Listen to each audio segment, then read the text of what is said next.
that's a different thing. I know. I think that's what we should stick with. And we are preparing to go live, which may mean that we are live. Hi, everyone. Hello, I think we are. Welcome to another episode of the Holistic Vet Sisters. At the moment, right this minute, there is only myself, Caroline, from the APNC, Association of Pet Nutrition Consultants. There is Dr. Lise Hansen, who is a homeopathic vet, I think we'll call you. And we have Dr. Tina Hansen, who is TCM, acupuncture, all sorts of lovely modalities. But we are hoping to be joined by another wonderful vet from America, and we're wondering if the time difference that we've recently had in the UK has shifted things, and maybe she's not aware. So we're crossing fingers. I've told my dog to cross their paws that she's going to turn up throughout today. So you can still send questions in if you want to put some comments below. Tina, do you want to tell us a little bit more about our new holistic vet sister? Yeah, sure. So Marlinda Siegel was meant to join us today. Maybe she will join us later or later today. We'll see. She's from the US, and I've come across her a lot in social media. She's been around and been doing integrative medicine forever. She's doing all kinds of fancy stuff. I feel like over in the US they're quite far ahead of us when it comes to like different tools they have in their hospitals and things like this. And so she's doing, I think, chiropractic, acupuncture, and she also does photodynamic therapy, like phototherapy and ozone therapy. In their practice, they also have hyperbaric chambers. She's doing energy medicine. She works a lot with fascia, so she's doing all kinds of things. So yeah, I was excited to talk about the toys she have in her clinic and stuff like this, but we will see. I love that you called them toys, because it is like such a vet thing. It's like you're like, oh my God, this new thing that's going to help dogs. And everything I learn, I am always thinking dog. I'm like, oh, I wonder if this is applicable to dogs. I wonder if this could work on dogs. I went to do a tuning fork sound healing ages ago, before it was even used for dogs, and the whole time I was going, oh my God, I wonder if dogs would like this. Oh my God, I wonder if I could use it. That is very much used in dogs. I have a friend and a colleague who uses that, who should join us one day and talk about that. Yeah, she's always with her tuning forks. Yeah, I've got some too, so maybe that is something to talk about. Yeah. Oh, very relevant to dogs for sure. Can I say one exciting thing? Because I would be kicking myself if I forgot. Because today is the 10th of April, and I have literally just realized the 10th of April is Hahnemann's birthday. And Hahnemann was obviously the founder of homeopathy as a treatment modality. I will keep wanting to say that he invented homeopathy, but he discovered homeopathy as a principle of nature. But today was his birthday, and he would today be 270 years old. So happy birthday, Samuel. Yeah. It just has to be said. And one of you, Alicia or something like that, very kindly messaged us just to make us aware that the film introducing homeopathy that I have been raving and ranting about for the last several weeks has been made available again for a week to watch free of charge. I am sure in honor of Hahnemann's birthday, because the offer begins today and lasts for a week. So if you just Google introducing homeopathy, well, there's a link on our Facebook page to the film that I put up yesterday, I think. But also just go into introducing homeopathy. They have a website, and you just register, give them your email address, and they send you a link. It is absolutely 2 hours that could change everything if enough people watched it. So happy birthday, Samuel Hahnemann. I think I've seen this, and it follows a certain amount of different cases and different families, one of which is a child on the spectrum, and how it's really helped that child with the symptoms they were experiencing. It's an amazing film. Yeah, it's really good. It really is. It really opens your mind. And it's got two vets. Yeah, and it's got two vets talking about their experiences with veterinary homeopathy as well. Yeah, watch it, everyone. And not long until the expo. So tell us about where are you with the expo? It's in, how long is it? It's the last It's on weekend of, the 27th of yeah. April, Sunday the 27th. Yeah, so yeah, lots 2 going weeks and on. a half. Dr. Sue Armstrong, another excellent homeopathic vet. She's obviously talking. And Dr. Connor Brady is there to talk about raw feeding. Now, he's apparently got a topic that he hasn't delivered before, so that's really going to be interesting. Yeah, and then we've got Sherry Scott, who is now 80 plus. So she founded the IAAT, which is I believe, the International Animal something therapists. I should know. It's Association of Therapists, maybe Association of Animal Therapists. So these are your more physical modalities. Yeah, so she's going to be talking to us about how to reduce pain as in dogs, because there's not many painkillers really, are there, for dogs, and not really any good safe ones. I wonder how homeopathy fares for that. Actually, you'll have to tell us in a moment, Lise. Yeah, and then I'm going to be talking about water, although I don't have a long time to talk about it, so I don't how much I'm going to fit in, I don't know. I tried to make a slide, and I just thought, you know what, I'm not going to make a slide presentation. I'm just going to get up and talk from the heart about my experiences with water as a nutritional element, and how vital it is, and you know what's happened to it, and how we can revitalize it, and yeah, really hydrate ourselves and our dogs instead of just constantly irrigating ourselves by drinking this dead water. Yeah, and obviously we've got Rodney Habib. Now I think him being there has drawn in some new Expo fans as well, so that's brilliant. And finally, we've got, although not in that order on the day, but we've got Carol Hughes talking about microbiome. So yeah, back by popular demand. She was one of the favourites from last year.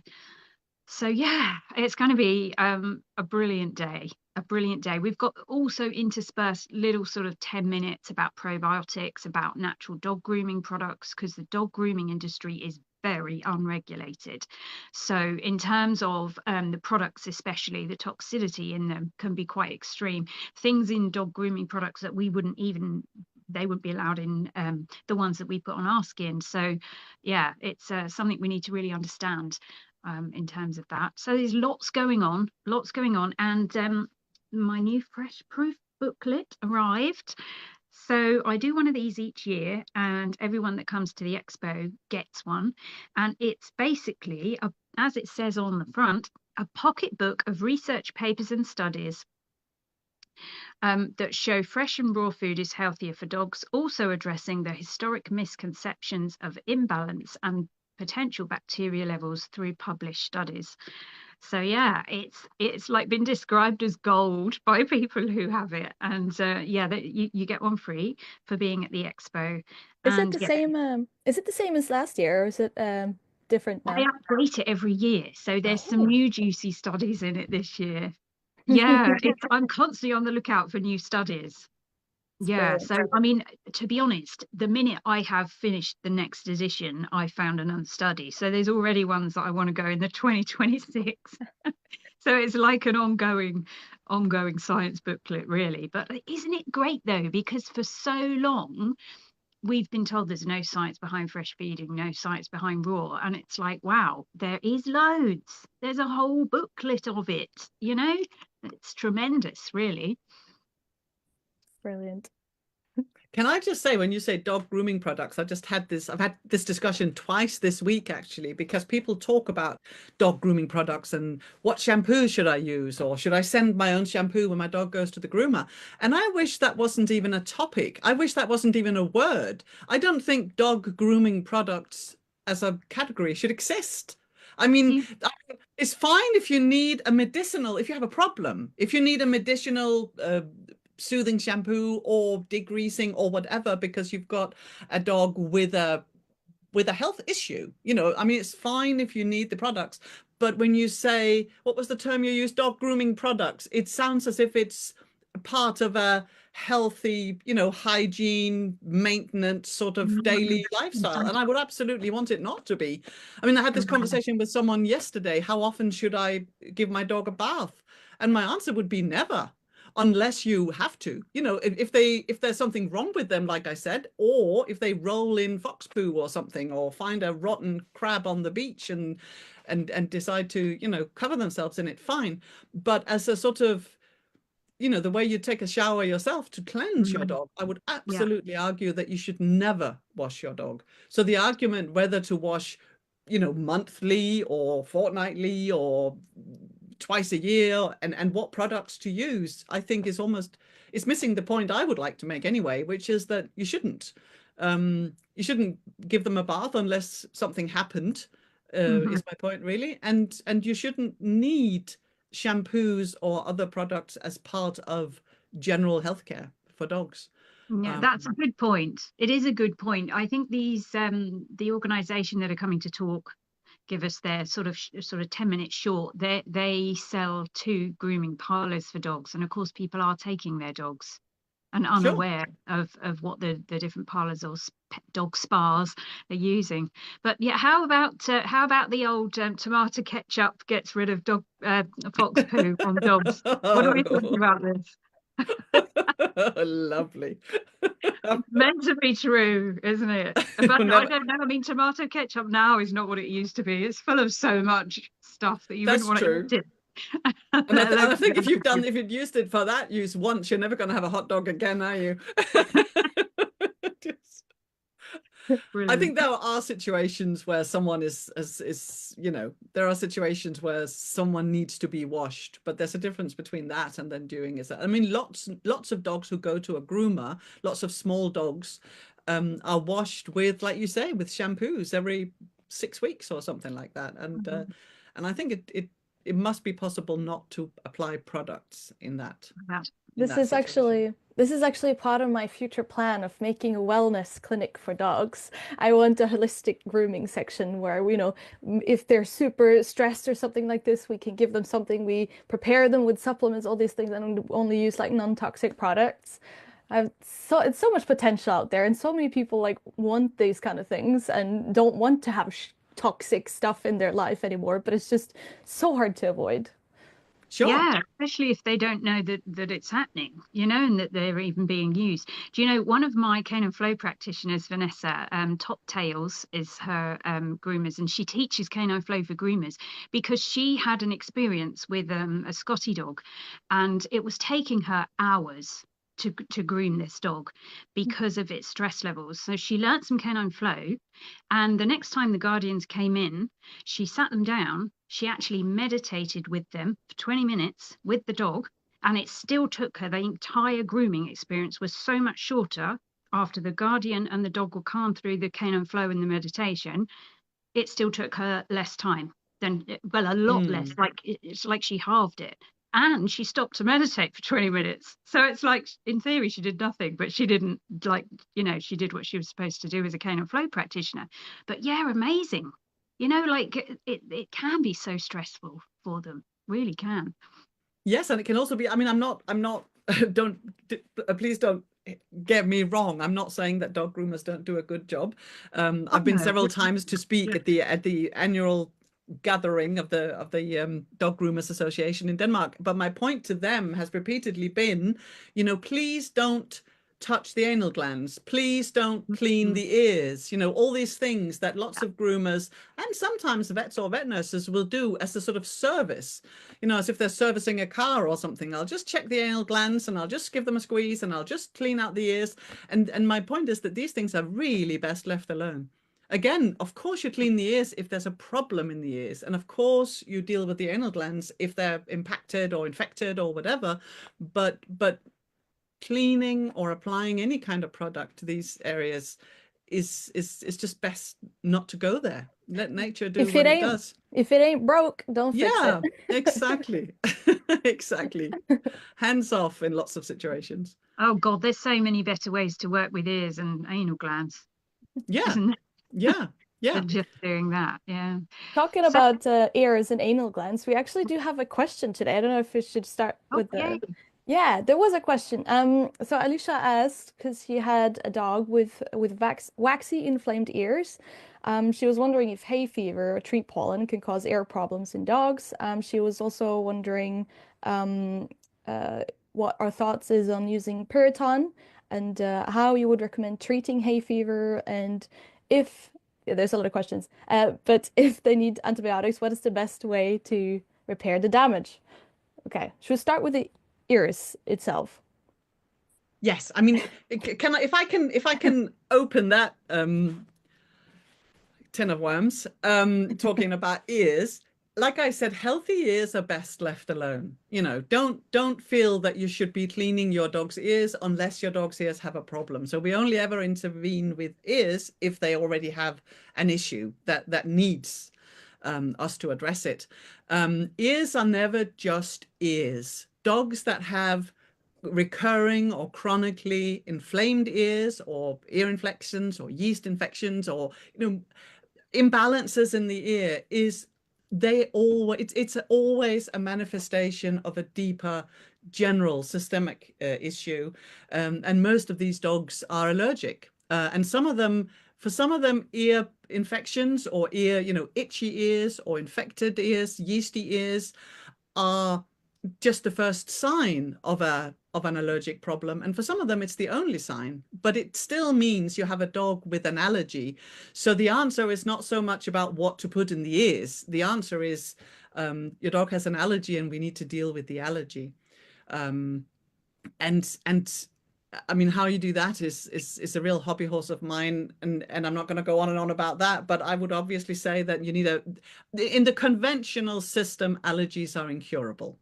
And Piriton is an antihistamine, which is sort of the mildest conventional immunosuppressive medication that we have, and it's what most humans would take if they have hay fever or the mild allergies. The problems with dogs and allergies is that they, generally speaking, don't seem to respond well to antihistamines.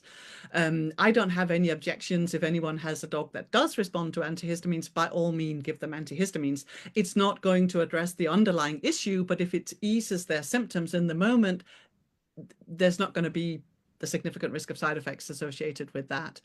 But if you do have a dog with a tendency to ear problems, it needs to be addressed as a systemic issue, which means really that the question to ask is, where can I find a homeopath, or or an acupuncturist, or, how do I address this as a bigger issue, rather than what can I put in the ears? Because there's never going to be anything that you can put in the ears that's going to solve the problem.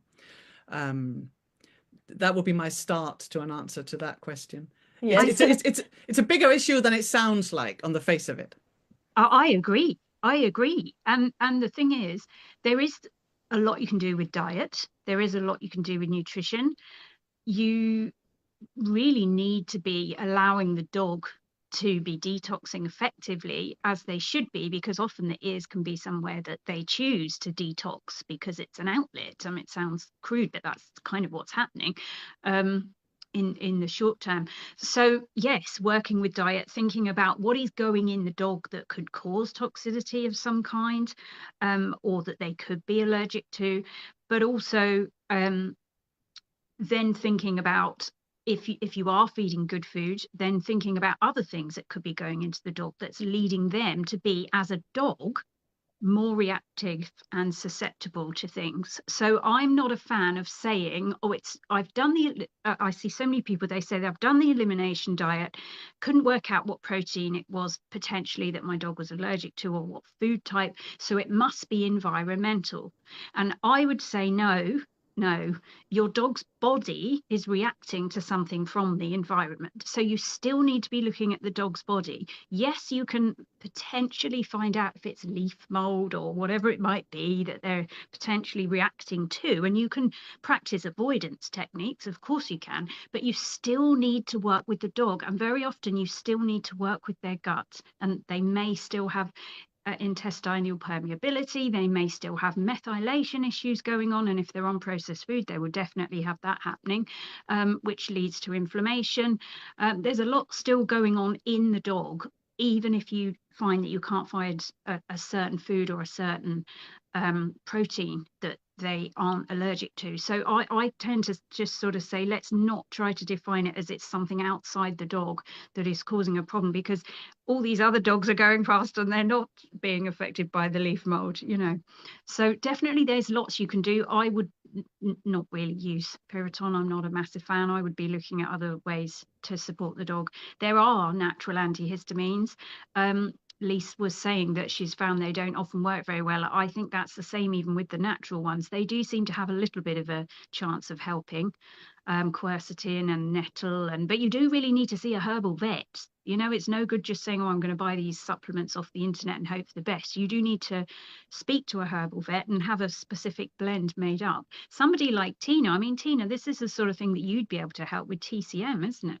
Yeah, and I like to approach it from all different directions. Coming back to the questions he's asking about if it's hay fever, an easy way to look at it, sometimes depending on area, can be, is it something that is happening all year round, or is it just in seasons? Is it just problems in the summer or when it's more pollen, or is it, you know, all throughout the year? Obviously, if it's all throughout the year, it's most likely something else like diet related. I found a lot of waxy ears and stuff like that respond to food and to changing the diet. So I personally look a lot when it comes to, so it's mostly in dogs with hangy ears. Their ears are hanging down, they're very moist. If they go in water and go up, they don't dry very well. It's, you know, if you look at any other wild canid, can't think of anyone that has hangy ears. It's something we bred because we think it's cute. You know, so obviously this is something that these dogs are more exposed to because of their conformation. Or the poodle dogs with their ears full of hair is another Yes, example that of too. conformation issues. Yeah. Yes, exactly. So yeah, I think obviously they're more prone. So firstly, making sure that the ears are always dry. If you wash them, if they go swimming, make sure that their ears are dry. And then when it comes to the diet, we're feeding so many things these days because when it comes to an infection, an ear infection is usually just an overgrowth of a bacteria that's already on the dog's skin or yeast that is already on the dog's skin. So it's not like they catch an infection from something else usually. It's usually just an overgrowth. And then the question is why? Well, it's the bacteria. They have a wrong balance in the bacteria, which all again comes back to the gut. And like Caroline was talking about, a leaky gut. So when they have a leaky gut and they get little holes in their intestines, they have larger undigested proteins that can get into the bloodstream and cause an allergy because they're not meant to be there. And if they have an imbalance in the gut, they usually also, as you might have seen, that the gut and the skin usually comes together. Like if there's a problem with the skin, there usually is a problem in the gut. So they also have a whole different microbiome on your skin, and the whole skin integrity as well is connected with the gut and the gut microbiome. So like obviously fixing the gut here, I think is probably, you know, the first way to go. I haven't looked at the ears. It says waxy, which is probably an overproduction of wax, but usually if they're brown and it smells a bit yeasty, it's probably yeast, which is an overgrowth of something that is already there. So you can, you know, clean them out and you can go to the conventional vet and you can get a treatment and then you can go a couple weeks and you come back and there's another infection and then so you will keep going in cycles and trying different things. An actual infection with a really bad bacteria, I see quite rare sometimes, but usually there's a bigger amount of pus and it's been there for a while and it's been a lot of problems, which the best idea is always to swab because so many times I swab and it comes back and they're resistant to whatever we're treating it with. So very often I have to change their medication if they have been treated with something without being tested or similar because there is a lot of resistance going on with everything, antiparasitics, antibiotics, everything because we use so much of them. So yeah, definitely look at the diets. There is so many times I have a dog with a yeasty ears and they come in and I change them to a raw diet with a novel protein, saying that's something that they haven't had before. And so many of those times they come back and it's gone and they don't get it again. Because sometimes it can be that simple. Not always, but sometimes it can literally be that simple.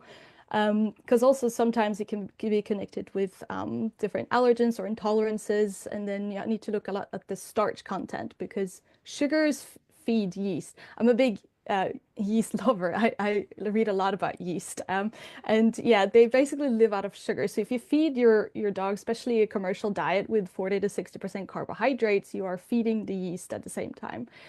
So yeah, definitely reducing that. And now that I'm studying hair mineral analysis as well, I also found that a lot of grains, for example, are higher in copper, and increased copper levels are also more common in yeast infections.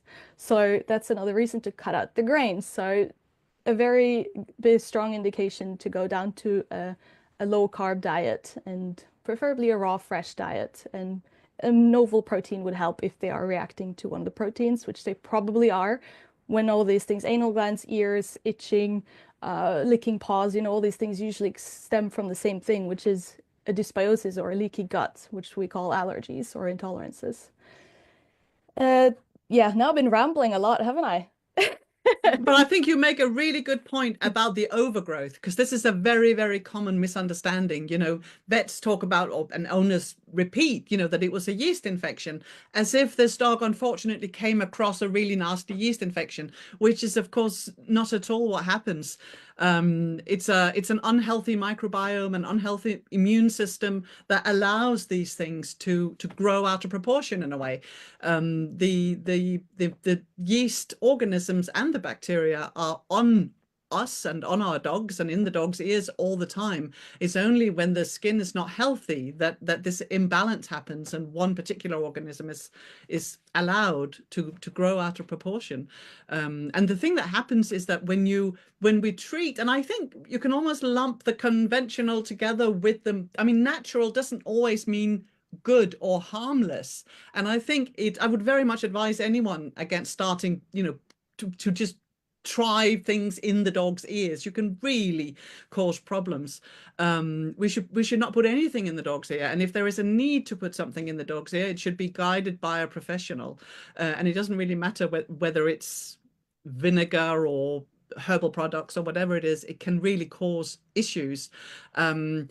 But if we only treat the ear infection, I mean, this is the ultimate example of what I call firefighting in my book. If you, and it doesn't matter how you do it, if all you do is put something in the ear, it's either not going to work, or it's going to work for a short time and then the problem is going to come back worse. Every time, veterinary medicine is getting slightly more refined in this area, I'm very pleased to say, but you don't have to go back very many years at all before a sort of ear infection would be treated with a broad spectrum product with some antifungal medicines, some steroids, and a broad spectrum antibiotic.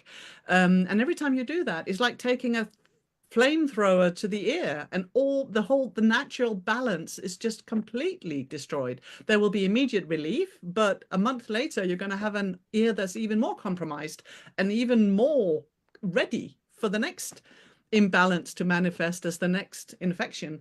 So I mean, I said it already, but just to reinforce the point that this is not about the ear, and it's not about putting something in the ear. I wouldn't even say it was about herbs, because that is also a form of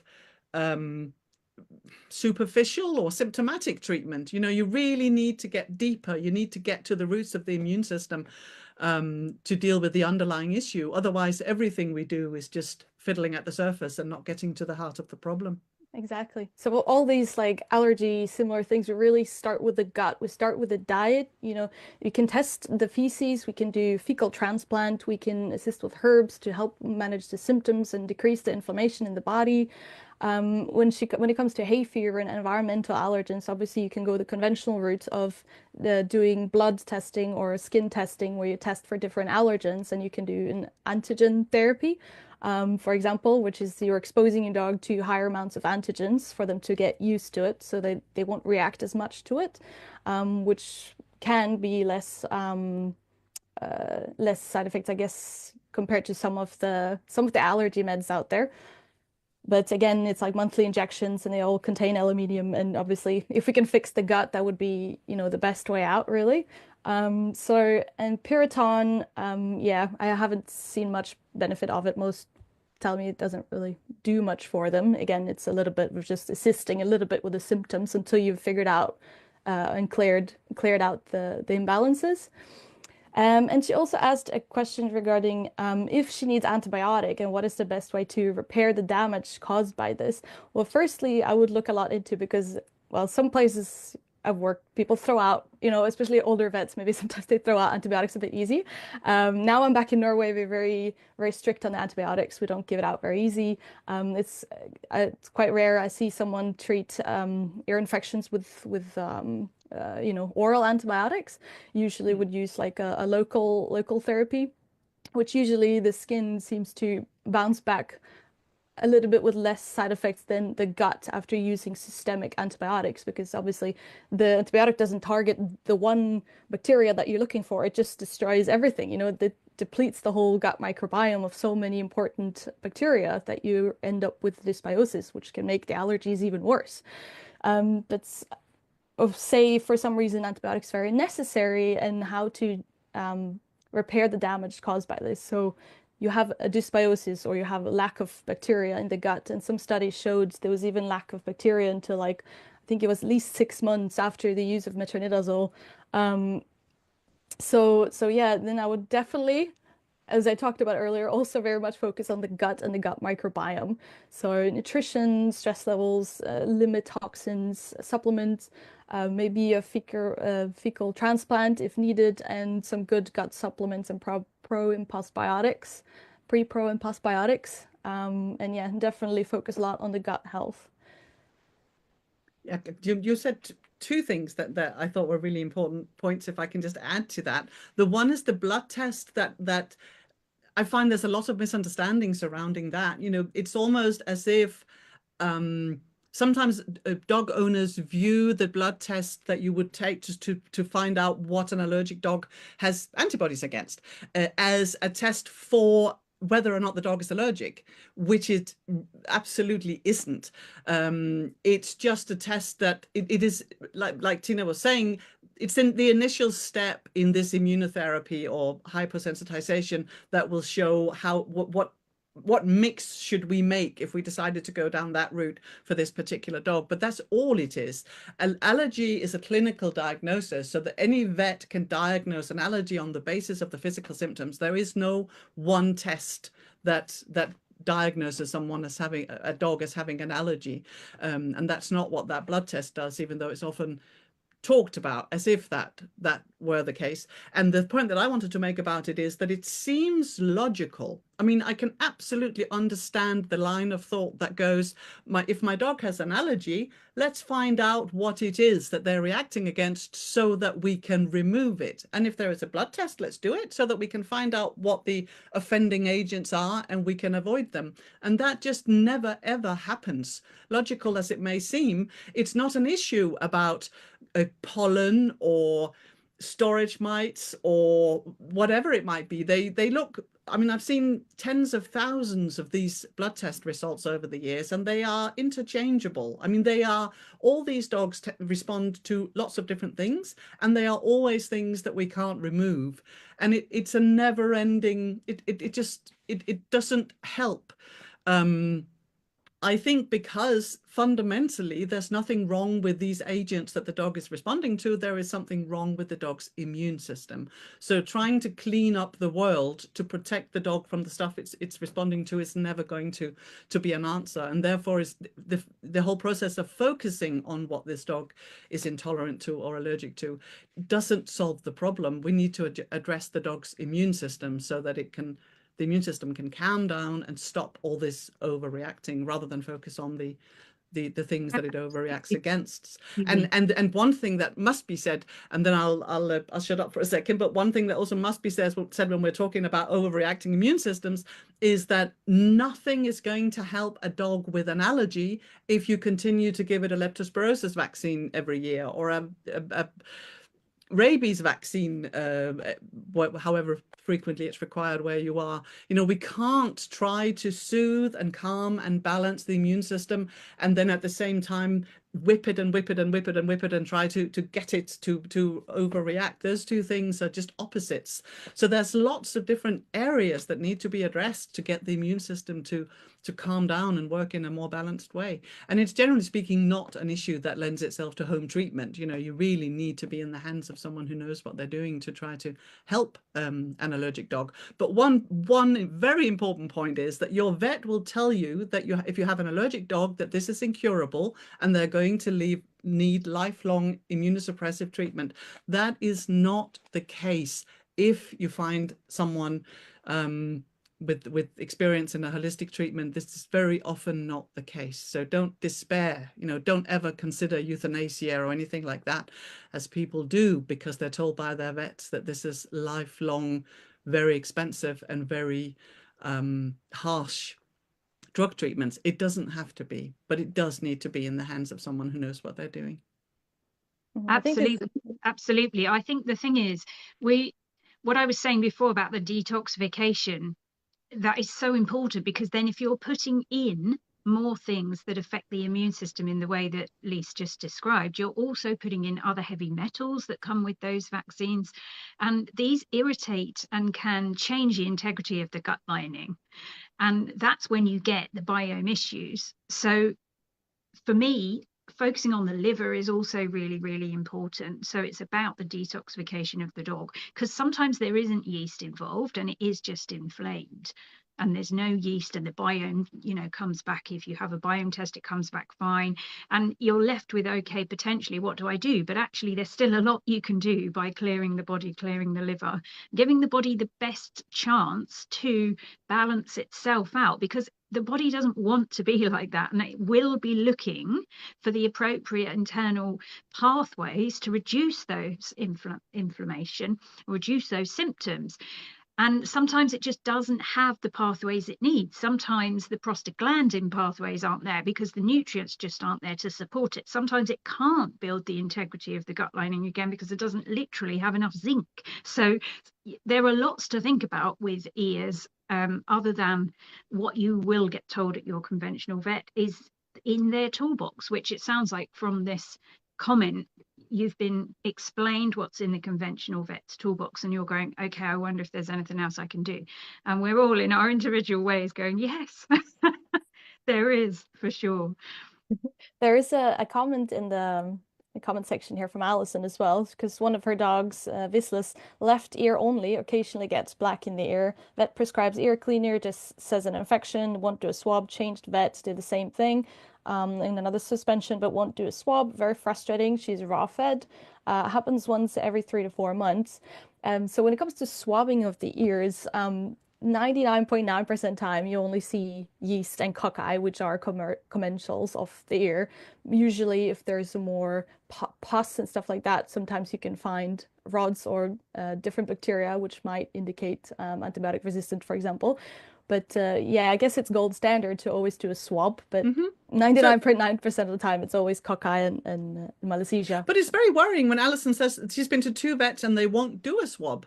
I would just not accept that, really. And obviously you can't tell them what to do, but all I can say is keep looking. Obviously that your dog has an issue. If this happens 3 or 4 times a year, it is an issue that needs to be resolved. And I would recommend that you arm yourself maybe with a little bit of skepticism, but still go to a vet who specializes in dermatology, because they will, I guarantee it, do a swab, and then you can have a conversation about what you're dealing with. The reason I say arm yourself with skepticism is I wouldn't necessarily go down, depending on what they recommend, but I would feel confident that they would be competent enough to examine the ear and give you a proper answer as to what's the issue. Is it an overproduction of wax that where an ear cleaner could help?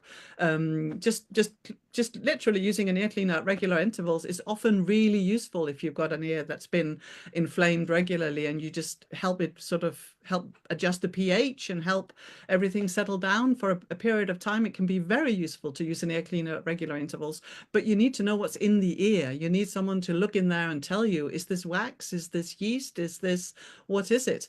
And how incredibly frustrating if you've been to 2 vets and they won't do a swab. It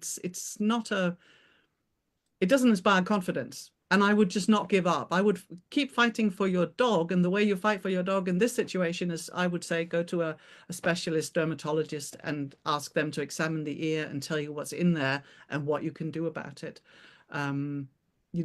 You deserve that answer, really. And I'm sorry that you've had such unfortunate experiences with vets who wouldn't examine your dog properly. Um, yeah, and probably I will look at like other things too. Is it only when he eats a certain food that he gets it? Is it only like a certain time of year? Is it during a stressful period? Is it after a vaccine? Also like keeping like a diary of your dogs. I know actually some pet parents do now keep everything in a diary because then you can kind of correlate it to things. So then you can kind of more get a better picture of is there something triggering it as well. We do have another question from Michelle. She's asking about urine-specific gravity. She says, she asks what it means and what if it's too high or too low, or what should it be in a dog? So, I wonder does she say what issue the dog has, or no, just a general question. So urine-specific gravity is something we have at the vet clinic to check the specific gravity of urine, which initially is the concentration of the urine. And depending on if it's too high or too low, it obviously can be a lot of reasons. It could be dehydration or overhydration, or maybe the kidney actually doesn't filter properly. So it can give us some idea about, yeah, the concentration of the urine and how well the kidneys work. But usually we look at it together with a lot of other things like a dipstick, maybe some more testing, and to spin it, look for crystals, all of things. So I wonder if the person asking, their vet has mentioned it as a potential concern or future concern. I mean, it sounds like it didn't sound specifically like the question was like, what is this? But yet we don't have much to go on in terms of answering it, do we? no, it needs to be put in context slightly better to be, but I mean, it tells us how dilute is the urine. And if it's not normal, then there's quite a few different options, like Tina said, what the problem could be. There could be cells or crystals in the urine, or there could be, yeah, like you just said, the kidney may not be able to concentrate the urine enough. There could be yeah. diabetes. There could be all sorts of different reasons. And the normal values are different in every, like dogs, cats, and so on. So you can just check that out as well. And I always find that really interesting. We talk about that in the APNC mentorship.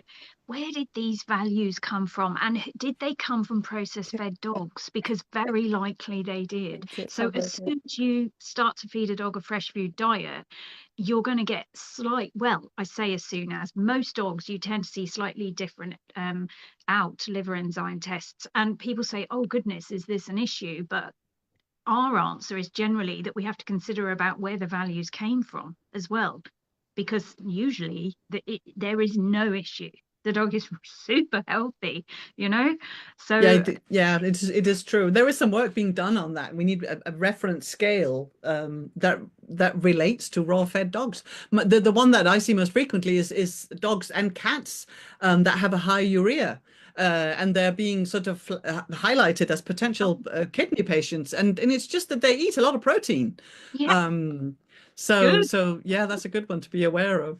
I think also there are loads of studies, in fact, they're in this book, that we now know that protein is not really bad for dogs with kidney issues. In fact, it's needed by dogs and cats with kidney issues, unless they're like end stage. Okay, that's, it's maybe a little bit different.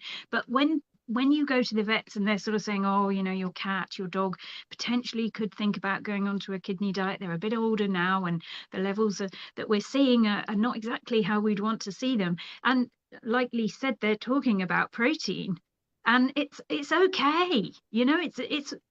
It's not modern studies and research and modern science to say that dogs and cats with kidney issues need less protein. It just isn't the modern No, way of no. thinking. No, no, no. And New research actually not up shows, to date.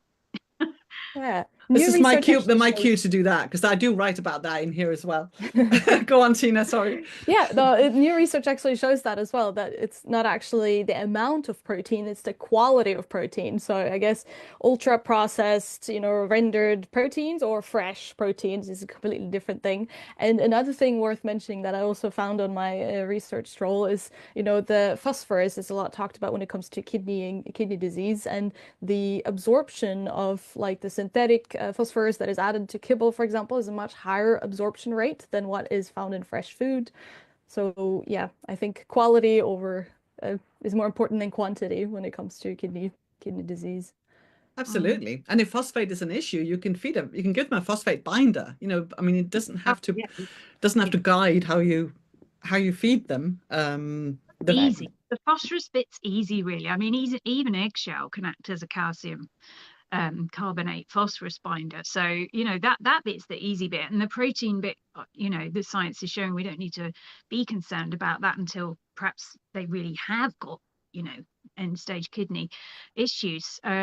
So there's a lot to think about now that often isn't thought about within traditional veterinary care, because they just reach for the food bag, and the food bag says what the food bag says, which isn't necessarily created. I mean, they may not even have updated the packaging and the USP points of it, since the science and the studies were updated and the knowledge was updated. They're probably still using packaging that says less protein, when actually even the people who create the food know potentially of the studies, but they're still using the packaging that they bought 5 years ago.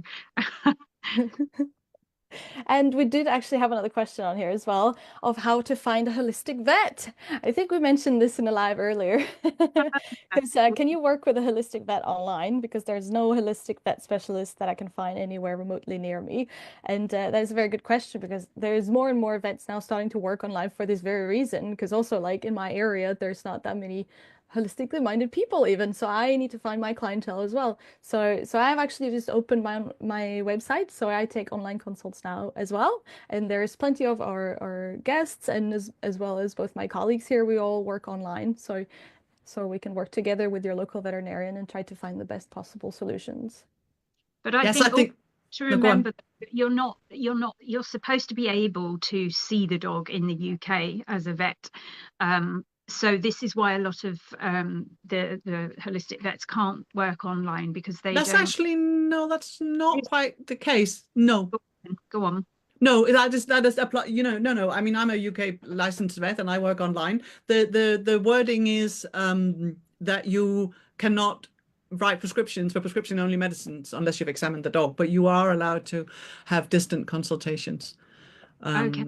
So there's no legal issue. I think most of my colleagues work online, but the point that I wanted to quickly make is that it's not instead of having a local vet that examines your dog. You always need both. And as I've said many times in these talks that we've had, because people often voice this frustration, I can't find a holistic vet near me. You don't need one. You need a good conventional vet near you, because there will always be a time when they're needed. And then you can consult holistic vets for specific problems when the need arises. But you don't want a vet down the end of at the end of your street who has a holistic mobility, because then who's going to do the surgery and whatever else you may need? No one is going to be an expert in everything. So find a good all-round vet who knows how to diagnose and who's works with you to preserve your animal's health. And then if you need specific holistic advice, go find it. But if the person who asked lets us know where they are, we can point them towards, and what the issue is, we can point them towards someone with a specialty in their area that could help.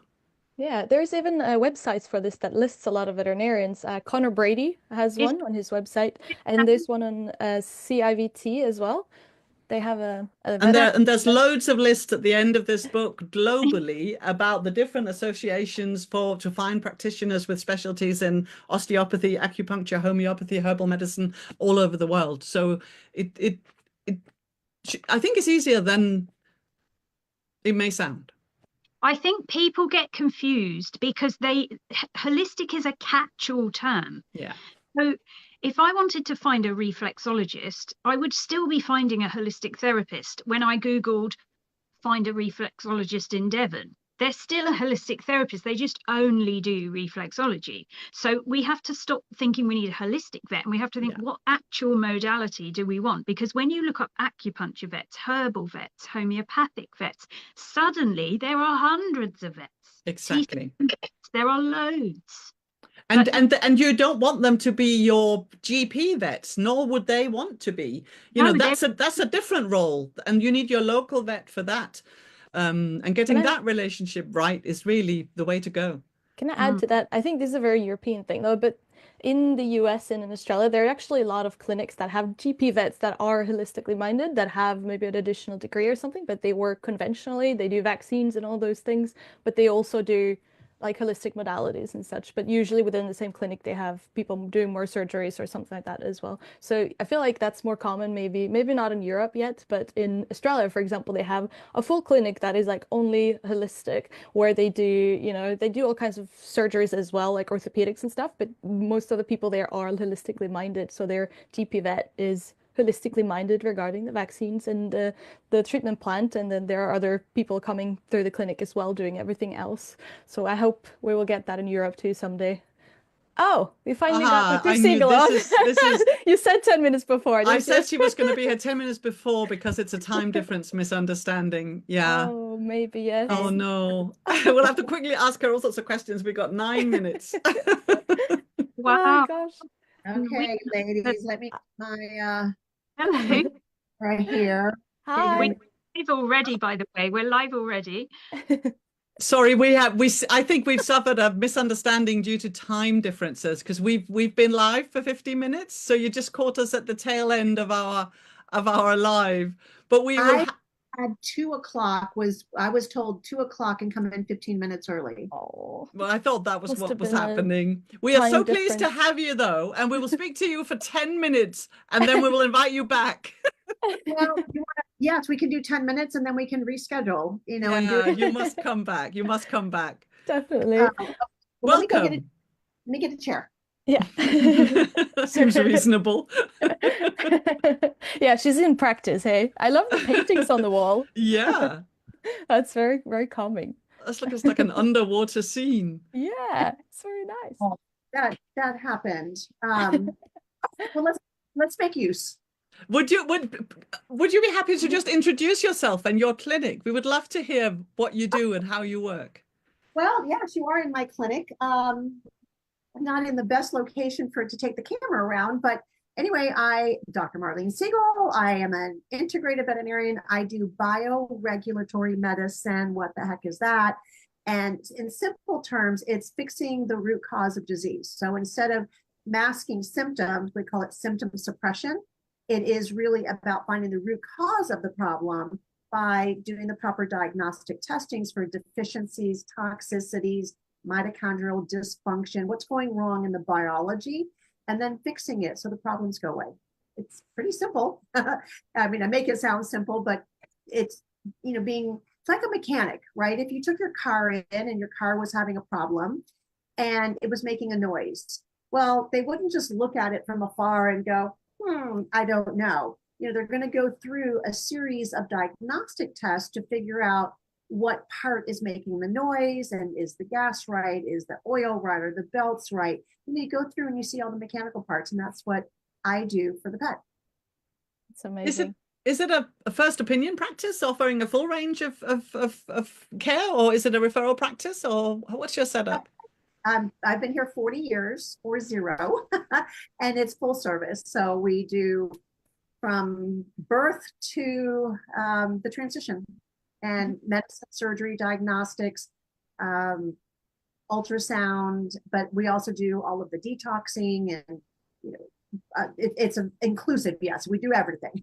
Yeah, that's amazing. I feel like you're so far ahead of us in the US, and I have so many questions. Can you tell us? Can you tell us about? Yeah, can you tell us about ozone therapy? Like, how do you use it? What animals do you use it for? Ozone is used on almost every animal, including guinea pigs and whatever's. And it's basically taking an unstable oxygen molecule, it's O3, and when you administer it, whether it's done rectally or vaginally or intravenously or subcutaneously or as a lavage, it turns on over 200 anti-inflammatory pathways. It acts as a pro-oxidant and an oxidant. So it has this ability to help the body fight infection, improve oxygenation, improve the inflammatory response, making antioxidants naturally from the body, because it helps to stimulate the production of glutathione, which is the body's natural antioxidant.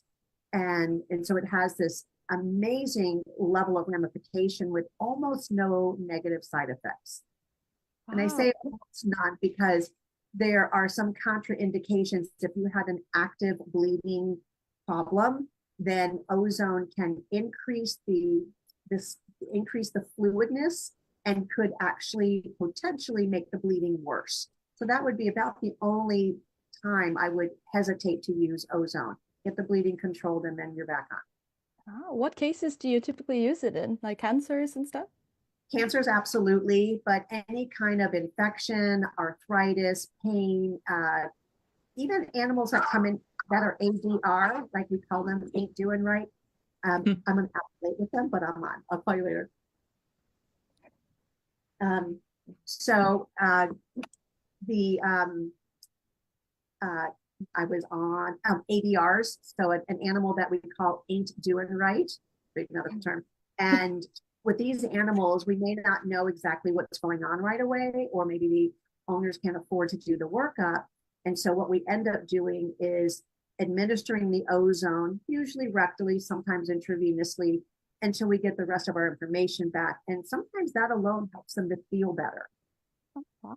That's incredible. And I also had a question about hyperbaric oxygen chamber. Could you tell us about it? And I knew you were going there. So oxygen is a device where it simulates you going under pressure as if you were going underwater. And by increasing the pressure on the body, it's helping to drive oxygen further out into the tissues. So it's helping in detoxification, it's helping in improving oxygenation. And bad things don't like to live in a rich oxygen environment. So imagine when we take ozone and we administer that to the body, now you're increasing oxygen levels as well. And then you put them in the hyperbaric chamber, you're taking all that wonderful, juicy stuff that you just did, and you're expanding that further out into the tissues for more efficacy. Wow.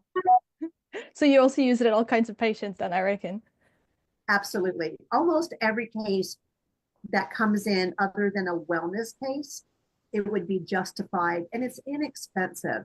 So it's also a therapy that we encourage pet owners to do at home as well. So think about, the amount of times where you would reach for something innocuous that would not cause harm, but could potentially help. Just boosting the immune system, just doing that would be beneficial. So if I'm getting ready to travel, or always do it before I travel, again, just boosting my immune system. And then if I start feeling like a little something coming on, I'll go ahead and do ozone. She's going to go ahead and do the whole workup, and I left the chart out there. So I'm putting it. So I was not prepared to go live. We had 15 minutes. I apologize. And so between ozone and hyperbaric oxygen, two amazing therapies. But I focus on detoxification. So we have 6 organs of elimination: the kidney, the colon, the lungs, the liver, the skin, the lymphatics / fascia. And when we address these organs, which are the natural body's mechanisms for helping to detoxify and get rid of things that are either toxic and or blocking up the system, we just live in such a toxic world, and that's worldwide. We have to do something to support these organs of elimination. So step number 1, we got to stop doing the things that are causing them to be toxic. So we have to feed a species appropriate diet. You have to have clean, structured, filtered water. You have to eliminate as many toxins from the home environment as possible, which means you're using better cleaners, things that are maybe essential oil based or natural products, apple cider vinegar, white vinegar, hydrogen peroxide, things that are just not toxic. And then getting either mitigating or reducing the amount of electromagnetic pollution, the EMF that we're exposed to. And then also the ants that live in our people brains, which are the automatic negative thoughts. And when we have negative thoughts, what's happening is we're creating these neurotransmitters that are telling our internal biology, communicating to our cells that there's danger out there, bad stuff is happening. And so you're going to turn on different genes being expressed to accommodate a more dangerous environment. Well, our pets are in training to those neurochemicals that we're sending off.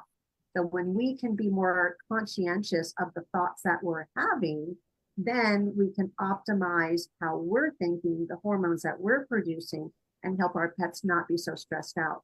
Does that make sense? Mhm. Yeah, Good. absolutely, it does. I teach about the emotions and how they're measurable from the heart, and how the dogs can feel how we're feeling, you know, Oh, and our 100%. thoughts are influencing how we feel, and then the dogs would literally feel that as it comes out of our heart and towards them magnetically. So phenomenal, really. It's interesting what you were saying about how the thoughts influence, because I love and I'm talking about how to restructure your water at the next Natural Dog Expo, and I just love water and water consciousness. It's my new favorite thing. It's like, you know, gone are the days that plants spoke to me. It's now the water. And it's so pivotal, because anything we say is anything we see, anything we hear, it's everything becomes us. Oh, We are absolutely.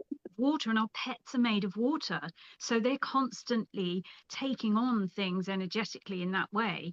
It's so Absolutely. vital for us to understand, and the more we can restructure the water that we're drinking, that the dogs are drinking, the more alive they become, the better the more vital force they have to overcome things, and for also for lovely natural medicines to act in a more efficient way. I mean, I'm pretty sure that things like homeopathy are going to act in a more efficient way if the dog's body is more alive and has more vital force itself, you know?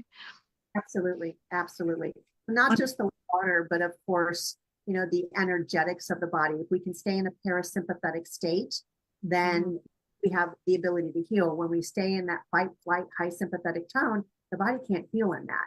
So that's the very first thing that we do after we've gotten our diagnostics and our physical exam, is we take our patients and put them into a parasympathetic state. So we use a machine that produces these picotesla ranges that help to entrain the body back into this parasympathetic state. And then we progress from there, you know, whatever is needed. But because we are limited on time, I do want to mention fascia, because this is another thing that pet parents can learn to do at home. I have an online program that they can take, and it is so critical because the fascia connects everything. I call it the Cinderella tissue because we ignored it for so long. But when we can help a pet parent learn how to support the fascia by doing maneuvers that only require their hands, there's no equipment needed, just learn how to manipulate the pet just using your hands and gravity, then it's life changing for these animals that have anything that's causing constriction. It could be osteoarthritis, it could be cancer, it could be allergies, you know, really any condition where energy isn't flowing appropriately, even after a spay or neuter or a surgical procedure or an injury, that fascia is going to be constricted. And learning how to release those constrictions and allow the flow of energy again, it's magnificent. Let's I'm just going to take us off the live stream, and then we will put your details on our website, and as soon as I take us off, we can invite you to hopefully come back and speak with us again. But thank you very much for joining us today, first of all.